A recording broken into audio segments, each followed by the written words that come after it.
It's no secret that we love our Arabian horses and those that have come into our lives as a result. From the everyday amateur to the professional trainer, AHT Talks is here to chat about the latest happenings, get to know some of our favorite individuals, and answer some of the questions we're all eager to know.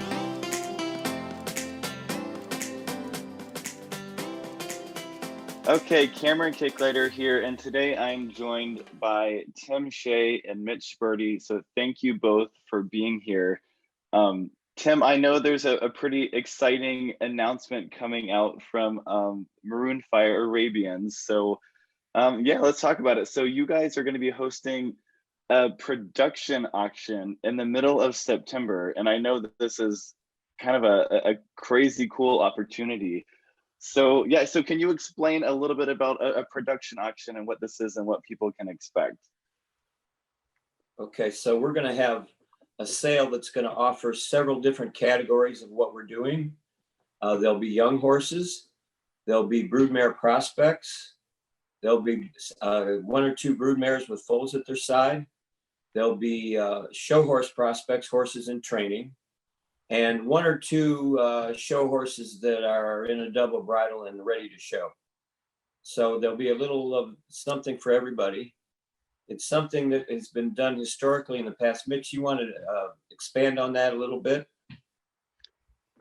Sure. I think what I understand that Tim and Marty and Maroon Fire want to bring forward was just what you were stating, Cameron, is the theory and the concept of a production sale. And that was something that was commonplace 20, 30, 40 years ago. The major breeding farms would take a cross-section of their breeding program, the high-end, entry-level horses, finished show horses, great broodmares, young prospects, and make them available to the public.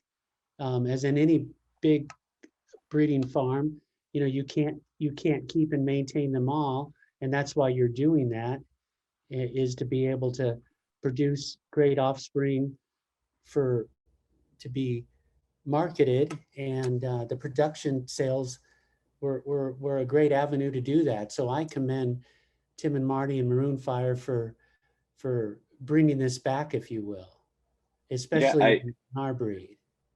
Yeah, it's such an exciting opportunity, I think, because, you know, as we've been talking about this, getting to know a little bit more about Maroon Fire, you guys breed exclusively purebred Arabians, which I think is something really exciting.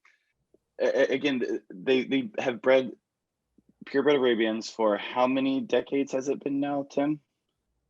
Well, they got into Arabians in 1988, so it's been 1988. Okay.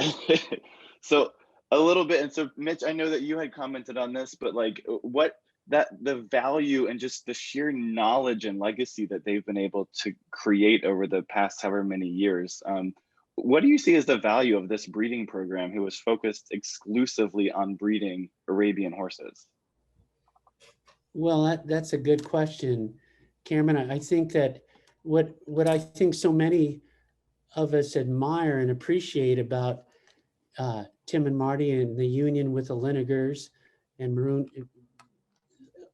Fire Arabians is that being commercial breeders, they're doing their very best to produce the best of the best, especially in the English disciplines, and they have achieved that and continue to do that. But the Linigers have stayed true to not being commercial breeders of fad, but to their principles and the vision of the horses that they want to breed and perpetuate into generations to come. And I believe that focusing strictly on the purebred field has been a wonderful thing, because there's such a core group of horses that are Maroon Fire bred that have been so pivotal for years now, and they are the contemporary show horse, the best contemporary show horses out there showing today and for the last 20, 30 years, without a doubt, and the statistics bear this out, our Maroon Fire bred horses with Tim and Marty's leadership. Yeah, I mean, I think the success that they've had is really unprecedented. I mean, with the broodmares and the stallions and just the lasting legacy that they're leaving on the Arabian breed, which is, yeah, I think it, like, Tim, you and I have spoken about this before, but just the sheer strategy and history and everything that has gone into this breeding program. And I remember a fun little anecdote here. I remember being at your farm. I think I was 16, so about 15, 16 years ago, and getting to see it all for the first time and getting to see the mares and the stallions. And it was just incredible. I mean, it's just such a cool place to be, such an amazing operation. So yeah, I'm very curious about the history of it all. I know that so much has gone into this, and so I want to kind of dial it back so people just kind of have some context of all the years of breeding that have gone into these horses that are going to be in this auction. So I'm not even sure where to start with the history, but why don't you tell me kind of how all this began? Well, the Linegers went to Scottsdale one year. Well, before that, they went to a neighborhood party, and the people had some Arabian horses in their backyard, and they turned them loose in the arena. And of course, they flagged around and trotted around, and the Linegers were just blown away by it. Shortly after that, they went to Scottsdale. They went to some auctions. And I think when they went to those auctions, they were really impressed with the saddle seat horses that were ridden across those stages. Mm-hmm. And that's the thing that really captured their imagination. So they bought a couple mares there. They were Basque and Polish bred mares. And shortly after that, they met Sheila Varian. Sheila was the one that introduced the Linegers to Marty and I. And shortly after that, they sent one of those two mares to us for training. So when the Linegers got in, their plan was to hire the best people they could. They were neophyte horse people at the time. So they wanted to hire the best people they could and get their advice and their mentorship. And that's what got it all going. And of course, for the Linegers, everything they've done, so I've known them for 33 or 34 years now. Of course, they started Remax Real Estate Corporation, which is now the biggest real estate corporation in the world. But everything they do, they want to do in a big, historically significant way. Mm-hmm. And that's the thing that they wanted to do when they got into Arabians. So their idea was, we're going to buy the best mares that we can. And it just happened that at that time, the Arabian business had really, kind of fallen off. And there were a lot of really good mares that could be purchased for nominal prices. So Dave and Gail decided to buy a lot of those great mares, Barbary, some great Barbary daughters, some great Eder daughters, and those were purchased with the mentorship of Don DeLongpre at the time. And they bought a lot of big time ex-show horses like Mark IV Coronation, Primrosa, FR Quintessa. Those were very, very successful show horses. And so they thought, well, we're going to buy the best mares that we can buy, and now's the best time to buy them. And at that time, they really thought, well, we're going to breed outside stallions. Shortly after that, they kind of changed course and started looking at different stallions around the country. And then I think in September of '88, they saw Fire Bay for the first time. And of course, he was bred by Sheila Varian and was sent here the preceding December to start his training. I think we'd shown him at that point. I think I'd won the regional junior English at Region 13. But I let him out on the driveway for the Linegers, and they fell in love with him right away. And then everything just took off. Shortly after Dave bought the horse, he said, Tim, he said, I want to promote this horse. I want you to get the best photographers in the business here. And that's what we did. And so we had all the best photographers here. We promoted him in all the magazines. We were on the back cover of the World for Arabian Horse World for 20 straight years. And So everything was done to make it happen. The Linegers had purchased the best mares. We were doing the best promotion that we could. And some of the top breeders in the country were sending their best mares to a fire bay. So the whole thing was like we've talked about, the perfect storm. And Mitch, I want you to talk about the breeding that went into a fire bay, you know, the history behind Bosque, and then Sheila, what she brought in, and all those kinds of things. You put me on the spot. Go for it, Mitch. You know the subject. You worked at both of those farms. You worked for the LaCroix and you worked for Shea. I did. I was very blessed to do both of those things and get to know those horses as well as those people that, you know, their vision and their passion, and not all unlike Tim and Marty and the Linegers and their vision and passion. But what I would say, what I think of the evolution of the contemporary English performance horse, I think back in the 60s and the early 70s, and that was predicated primarily on the best of the domestic lines and the Crabbit lines. There wasn't an infusion at that juncture of a lot of imports, at least from Poland, although they started from Poland. There's some of those during those years came from Poland. But that was the better performance horses of that era were primarily domestic and Crabbit. And then the story I heard that I enjoy, one of the stories I enjoy the most is when Jean LaCroix talks about his father starting his breeding program and having that core group of domestic Crabbit bred mares and looking at all the Shire paintings and those horses. And he knew that if that artist could conceptualize those horses, it came from somewhere. And as he researched it, he realized that his concept obviously came from those conceptualized paintings, all came from Poland. And he set on a worldwide mission to find a horse that most resembled those Shire paintings. And that's what brought Dr. LaCroix and a 15-year-old Jean LaCroix to Poland when they stumbled upon Bosque. And Bosque changed everything. And what, in my opinion, what he added to the gene pool at the time that is still so prevalent today is Bosque had a unique lightness to his gait. He had a different suspension. He had a grit. And as Gene used to say, those Bosque horses had a grit and a courage and a go forward attitude. And that all got blended, obviously, with the domestic and Crabbit lines. And then taking it a step forward, in my opinion, what I saw is, I know Tim will talk more about Bale Bay, but what I'd like to talk about briefly is the next step in my thought process was Huckleberry Bay. And then what did Huckleberry Bay bring?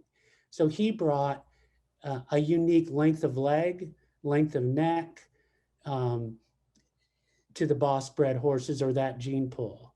And he brought that well-angulated and laid back shoulder, a prominent wither, extreme vertical carriage, another level of softness. And when you added the Huckleberry Bay lines to the Bosque of the Bosque and their courage and their grit and their athleticism and go forward attitude, that became the next level, if you will, as the progression goes on. And then when I think of, I personally think of, there's two stratospheric breeding programs that came into play. The first, in my opinion, was, as Tim alluded to earlier, the perfect storm, or as I also like to say, fusion, is when the LaCroix family, with their vision, their training ability, their creativity, was coupled with a great horse like Bosque. Would Jean and Ray LaCroix have been great horsemen without Bosque? Certainly they would have. Would Boss been a significant breeding horse without the LaCroix family? I'm sure he would have as well. But again, it was a perfect storm in the right time in our country. And it just, everything went into stratospheric proportions. And then the next phase, the next stratospheric thing that in my mind came to be was the merging and the union of Tim and Marty Shea and the Linegar family and a Fire Bay V. In both of those scenarios, were there other significant stallions that blended and helped? Certainly there were, but that was the primary. And once again, Tim was already one of our premier trainers at the time. He was going to continue to be a great trainer. And Fire Bay would have found another home and probably been a very significant breeding horse. But the Linegars were going to be successful. I mean, Mr. Linegar is successful at everything he lays his hands on. But when you blended those three, again, it was the perfect storm, and fusion came again. And here we are today. And we're also blessed to have the fruits of those two programs and those two significant times in our history we're all benefiting from to this day. Cameron, I'd like to bridge that a little bit. So Sheila had the idea, and at the time, everybody thought the next wave was going to be Bosk daughters bred to a pure Polish stallion. That was the thinking. Sheila had, of course, won the national champion stallion class with Beabi, imported a Polish mare, bred to Beabi, produced Baal Bay, and then Baal Bay produced Huckleberry Bay. So Sheila's plan was, I'm going to take my stallion Huckleberry Bay, and I'm going to get 20 Boss daughters. And that's what she did. And of course, that's how a Fire Bay happened. So she had her vision. She was running against the conventional thinking, but that's what happened. And so we were fortunate enough to end up with Fire Bay through our association with Sheila. She was sending a lot of great young horses here at the time. You know, Huckleberry Berry, the great mare Bay Aperitif, Huckster, America, had all these great Huckleberry Bay bred horses. So when they all came in here, it really upped my career, my training career, and then of course gave me the opportunity to sell a Fire Bay to the Linegars, and then everything happened. So something that I've always really loved about the program, obviously, like a Fire Bay V played a tremendous role in it, and then you brought in other stallions, Noble Express, Inception. So obviously, like choosing to become stallion owners and really like invest totally in this program was a huge thing for the Linegars. I'm just curious, like from the beginning though, what exactly were they breeding for? I know they had a very specific vision in mind when they thought about that ideal horse. So tell me what they were going for initially. Well, they were breeding for a saddle seat performance horse. And you know, one of the things that's so important when you're breeding performance horses is disposition and attitude. And that's one of the things that was important to Dave when he saw Fire Bay V. Gail had already had a very terrible accident. And so she was partially paralyzed in a way. And so it was very important to Dave that Gail be able to walk in the stall and be around the horse and be perfectly safe. And taking that further, that was the kind of group of mares that he wanted to purchase. So horses that were beautiful, that were athletic, that had the right quality and the right look, but had the right attitude. And you know, when you're training performance horses, attitude is so important. And that's something that makes it very difficult in what we do, because there's so many ingredients that have to be present to breed a top performance horse. I mean, you've got to have great conformation. You've got to have great athletic ability. You've got to have great, the kind of conformation that's going to hold up under training. You've got to have the kind of horse that's not only going to have the attitude to be trained, but the kind of attitude that loves to be trained. And that's the thing, I think, that was a really big ingredient with the fusion of Huckleberry Bay and Bosque. They both were very soft horses. They had that sparkling quality, the softness in the neck that Mitch was talking about, that sparkle that sets them apart when you see a group of horses in the ring. I remember when I first got in Arabians, and you know, the classes were 30 to 40 horses. If there was one Bosque horse in the ring, they stood out like a cornstalk in a cabbage patch. They just had a different look. And that's the same thing with when Huck came along. The thing that he did and the way he put his stamp on those Bosque daughters and those Bosque granddaughters. You know, he just took it up another notch. And like Mitch said, the length of leg, the longer neck, the softness of the pole, all those things just made them great show horses and horses that just love to be in the ring. When you're watching a group of horses, and it's gotten so competitive now, the training is so advanced. The amateur riders are so good. The shoeing has helped. All these things have helped make the show ring just a much more entertaining and fun thing to watch. And when you see a horse come in the ring and he's blown up and he's using every inch of himself, his eyes are bulging out of his head, his ears are forward, he's spurning the ground, as they say, that's the horse that, you know, makes the crowd go wild. And that's the thing that makes horse shows fun.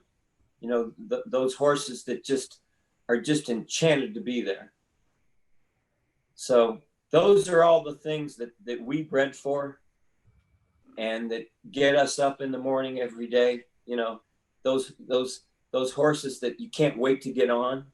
Well, so I'm curious, like when you think about this breeding program, and I mean, obviously so many national champions, so many just amazing performance horses, but which ones really stand out to you that came from this breeding program that just in your mind are just incredibly special? Well, the thing that's happened to us here in the last, 5 or 6 years, of course, is Inception. And Inception, it all started from the original mares that Linegar's bred. When they started, they had horses here. They had horses with Gordon Potts in Texas, and they had several horses with Don DeLongpre in California. So Don DeLongpre's background was he brought a Comet son over here by the name of Eder. And so he advised, and also he was the owner of a horse by the name of Barbary.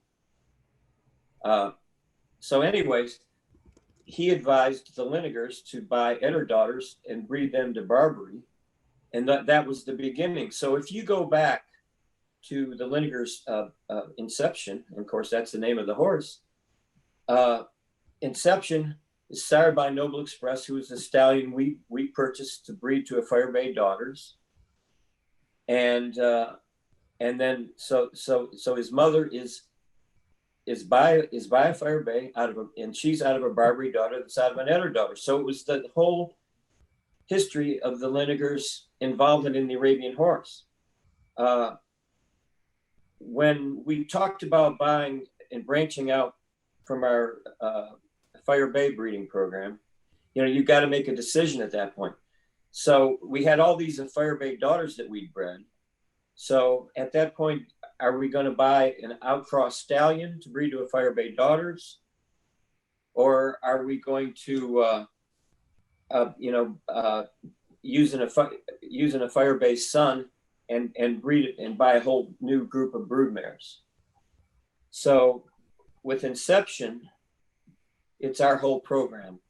Right now, of course, we brought in Rhythmic, our new import from Australia, a cravat bred horse, So we brought him to breed to a Fire Bay Daughters. But that's the kinds of decisions you have to make. But Inception, he came along at the right time with the Firebase passing, and he's reignited our whole program. You know, he's a fabulous horse. I think he epitomized what the Linegers. I think he epitomizes their vision. He's just so impressive. I mean, every time I see video of him, I get chills. And I just think it's so cool that he is the product of so many generations of their breeding. I can't imagine how proud they must be. And again, it's a testament to this breeding program. So kind of getting back a little bit to the auction. So I know there's, you know, all different categories of horses. And, you know, one thing that, because you're breeders, you know, a lot of what you're working with is prospects. And so I wanted to talk to you both because I know that, you know, we've talked a little bit off camera here about just the joy and fulfillment that can come from starting these prospects. And so, you know, I'll say personally, you know, I got a horse when he was 3, ended up showing him when he was 4. And when I was 4, I'm not going to name names, but we went into a show ring and we beat 4 national champions. And it was his first time showing. And I just remember that sense of like, honestly, that's probably one of my top memories that stands out. And so like, I know in talking to you both, you've had those moments of, you know, working with those prospects and just, again, that fulfillment that comes out of it. So I'm curious to hear what you guys have to say around what it's like working with those babies and kind of getting to mold them and really see it come to life. Well, go ahead, Mitch. Well, I guess what I'd like to say, what is encouraging to me, again, getting back to this sale and the concept that Tim and Marty and the Linegers have come forward with, a production sale, is what is, I think, could be educational for a lot of people and helpful going forward, is we live in such a microwave society today. You know, we want everything to happen instantly and spontaneously, but that isn't what the journey's all about. You know, we all want to win, and what gets us up and gets us going is the idea of wearing the roses in nationals and that victory pass. But it isn't just that moment. It's the collective times and the journey to get there. And I think that what a lot of prospective buyers, whether they're the prospective buyers for the future, can enjoy a lot more. And I'm starting to see a shift like that. I'm starting to see a lot of real proactive competitors that are going out and looking for top young prospects. And they're enjoying that journey of putting that prospect with their selection of their best trainer and watching that horse progress through its training and being through it with the ups and downs and watching as the training progresses and then watching them compete. And that to me is way more fulfilling. It becomes, as Tim alluded to earlier, it becomes a lifestyle, not just the day of competition.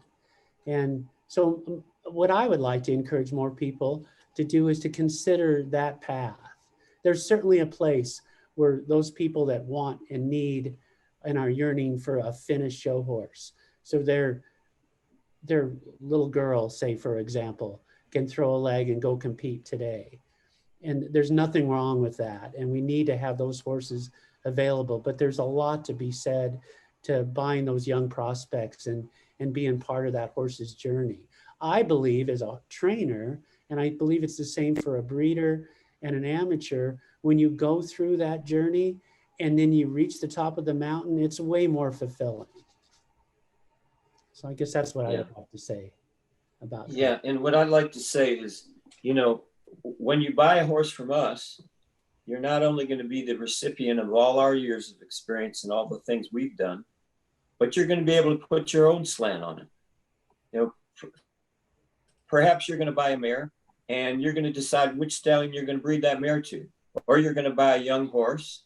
You're going to do some of the training yourself, or you're going to send that horse to a trainer, whatever your decision is. But all those decisions are your life's journey, and all the things that you're going to look back on and say, yeah, I remember when. For instance, I can remember when we brought Inception in the barn, and, you know, we bring our yearlings in about every year, or young horses about every 90 days to worm them and trim them. I can remember the day we brought Inception in here. I think it was in the fall. He was a long yearling, and we turned him loose in the bullpen. And we were standing there looking, and we thought, boy, this is really a nice looking colt, you know. And neck, boy, really good. Big, yeah, he's a big colt, beautiful head.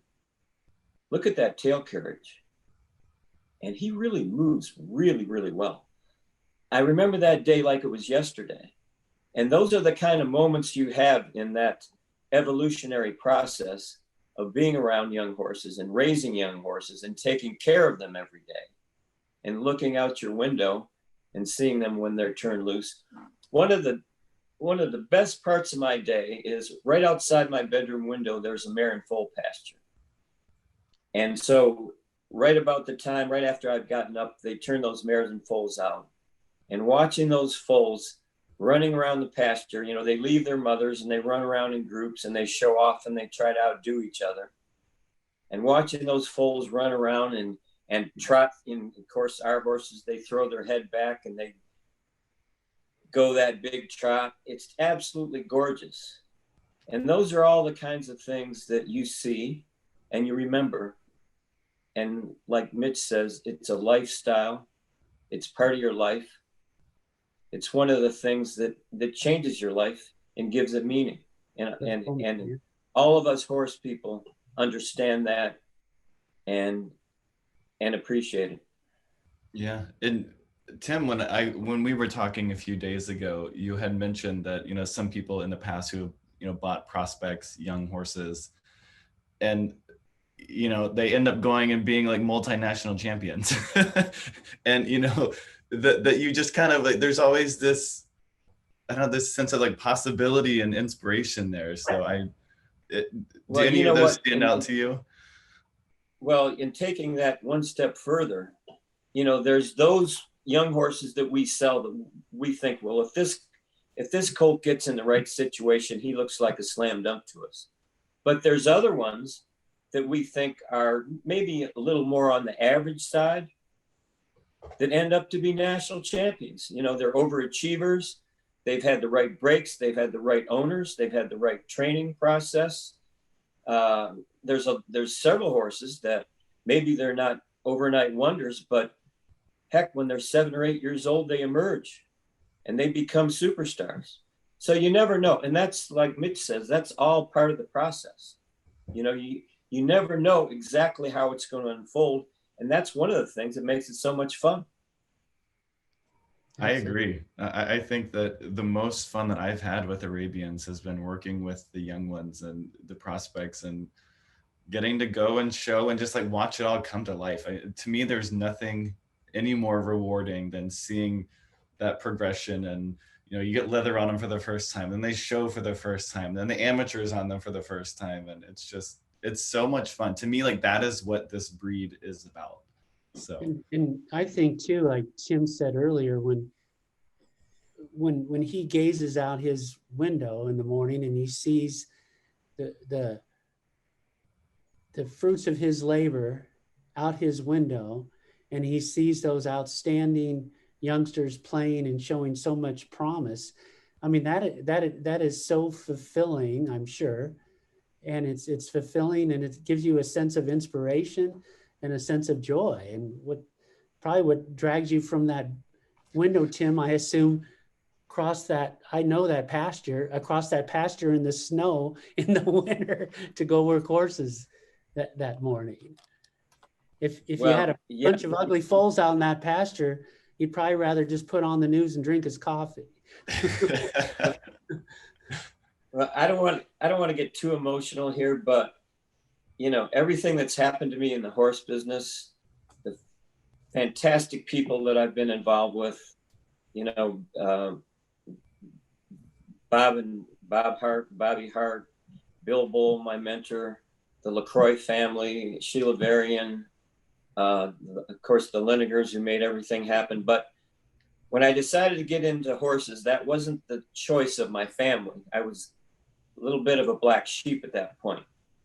So, but they were my passion. So I followed my passion. And now at this late point in my life, everything that's happened to me has given my life a meaning. And I feel right now like that my life turned out exactly the way I wanted it to. And I have no regrets at all. It's been everything I envisioned. And the training was fantastic. I had the thrills of all those national champion victory passes. But then my association with the Linegers, it's just been, for Marty and I, it's been a story that I don't think we could have written. So it's just been unbelievable. Well, I mean, as someone who has gotten to grow up watching it all, I mean, just thank you from so many of us that you and the Linegers have made such a profound impact on this industry, on the Arabian breed, and one that is going to live on for so many years to come. And that's why I think this is just such a cool opportunity. So thank you for that. And Tim, I know that you had mentioned earlier that you wanted to read a few paragraphs from something that you wrote shortly after Firebaby V passed away. So I would love to hear what you want to read. Yeah, I'd like to read that. This is something I wrote just a few days after he passed. So I'll read it. The Linegers and Marty and I would like to thank everyone who bred their good mares to a Firebaby V, and to all of you who have trained and shown his offspring. Without you, none of this would ever have happened. You believed in him as much as we did. A Firebaby V was a game changer, not only for us, but also for the whole Arabian industry. There are very few, and he truly was. His record as a sire is unequaled in any breed of livestock. So with heavy hearts, we mourn his absence, but we look forward with great anticipation to ours and yours continued participation in his legacy. He was, in every sense, a class act. We will miss him always. That's beautiful. And I feel very honored to have had the chance to meet him. He was just an amazing horse and has made such an amazing impact on this industry. And Tim, I know for you, just when you talk about purpose, you talk about legacy, what that must have been like for you to be a part of that, I can't imagine. We were very, very lucky. Well, if I can just add, I'm going to diminish Tim's comment about luck. I think there's, I think again, it was a perfect storm, perfect fusion, but Tim and Marty's hard work and their dedication and their commitment to their craft, their passion, we've all benefited from, and we need to thank you.